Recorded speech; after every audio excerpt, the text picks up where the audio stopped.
Bonjour, je m'appelle Afef El Mahmoud, je suis comédienne et réalisatrice tunisienne et voilà. Khalil Unkiran, je suis réalisateur de formation, je suis derrière la caméra mais pas en tant que réalisateur, je gère le fonds de bourse au Doha Film Institute et donc voilà, on étudie les projets et on donne de l'argent aux projets qui en valent le coup pour aider le cinéma arabe. Sur quoi tu travailles pour le moment? Je vais travailler sur le tournage du film de Brahim El Taïf, Affreux, cupide et stupide. J'ai le premier rôle féminin. Là, je suis à Tunis dans le cadre de Romed, où je suis venu donner un petit coup de main et participer en lisant les projets, en parlant un peu de notre fonds et comment ils peuvent en bénéficier, en gros. Comment tu vois l'avenir du film en Tunisie, maintenant qu'il y a un changement? J'appréhende, mais le film est très intéressant. C'est une comédie, mais avec beaucoup de critiques, bien évidemment. Et on ne sait pas l'avenir de la Tunisie, on ne peut pas savoir comment les choses vont évoluer. Euh, mais je pense que le film peut être très important, très intéressant, et on verra bien. On critique les salafistes, on critique les islamistes, on verra bien comment les gens vont réagir. J'aime bien prendre le risque.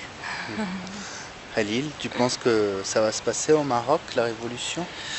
Ah, la révolution au Maroc. Au Maroc, elle se fait, ils appellent ça une révolution douce, où les gens sortent et s'expriment et le gouvernement réagit. Euh, y aura-t-il une... Je pense que c'est dans ce sens que on peut parler de révolution au Maroc. Est-ce que, à travers ce dialogue, il pourra y avoir quelque chose? J'en suis pas sûr. On a trop de surprises avec certains de nos dirigeants et on verra bien. Voilà. Est-ce que le film tunisien va avoir une place, à ton avis, dans le cinéma international dans les années à venir, maintenant que c'est un peu plus libéré, point de vue censure? Je pense que le film tunisien a toujours eu sa place. Je pense que la Tunisie, c'est un tout petit pays, mais avec beaucoup de belles choses. Euh, sur le plan artistique, comme sur le plan politique, c'est vrai que là c'est très délicat, mais ce n'est que le début. La révolution ne fait que commencer. On verra bien l'avenir, mais ce que je sais, ce que je peux dire, c'est que les artistes tunisiens ne se laisseront jamais faire et qu'on va continuer à se battre. Donc oui, je pense que le cinéma tunisien et le film tunisien auront une petite bonne place. Ouais.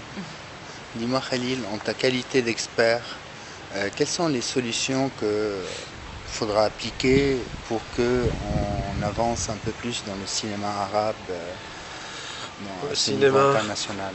Dans le cinéma arabe, je pense que il y a aujourd'hui, comme il y avait hier, assez de réalisateurs. Ce qu'il faut, c'est tout ce qui vient autour de l'industrie. Et c'est ce dont on a besoin le plus. Nous avons besoin d'avocats qui sont familiers avec les entertainment laws, en fait, qui soient des entertainment lawyers, qui puissent nous aider à packager nos films pour qu'ils soient accessibles à des marchés internationaux au niveau de la coproduction, donc avoir en résultat plus de moyens pour pouvoir faire des films, des écoles pour former des techniciens, des monteurs, peut-être commencer à primer certains aspects du cinéma qu'on ne fait pas dans nos festivals. Il ne faut pas seulement primer des réalisateurs et des acteurs, c'est super, mais il faut aussi primer un monteur, un chef opérateur, il faut un caméraman, le son, tous ces aspects qui sont autour de l'image, qui ne peuvent pas, dont l'image ne peut pas se passer, et pour encourager en résultat d'autres jeunes à faire des études, pas seulement de réalisation ou d'être acteur, mais d'être autre chose qui va permettre à une vraie industrie de se mettre en place et de perdurer. Voilà. Alors, je sais que vous avez une fille. Est-ce que pour vous, elle peut avoir une carrière dans le cinéma, l'audiovisuel? Notre fille, elle a 2 ans, elle fait déjà du cinéma. Hein, elle apprend à regarder et elle sait quand est-ce qu'il faut réagir, quand est-ce qu'il faut faire une grimace, alors que c'est l'opposé qu'elle devrait faire pour obtenir ce qu'elle veut. Je ne sais pas si c'est une influence qu'elle a de sa mère, pourtant elle n'a pas vu des films de sa maman encore, mais je sais que Lilia sera présente dans plein d'événements dès qu'elle pourra s'asseoir à une chaise et pouvoir communiquer, elle sera avec nous dans les salles de cinéma et dans les événements similaires à celui-là. Donc est-ce qu'elle finira par être dans le domaine? On verra bien. Non, tout ce qu'on peut faire, c'est l'exposer et ça sera à elle de choisir et décider.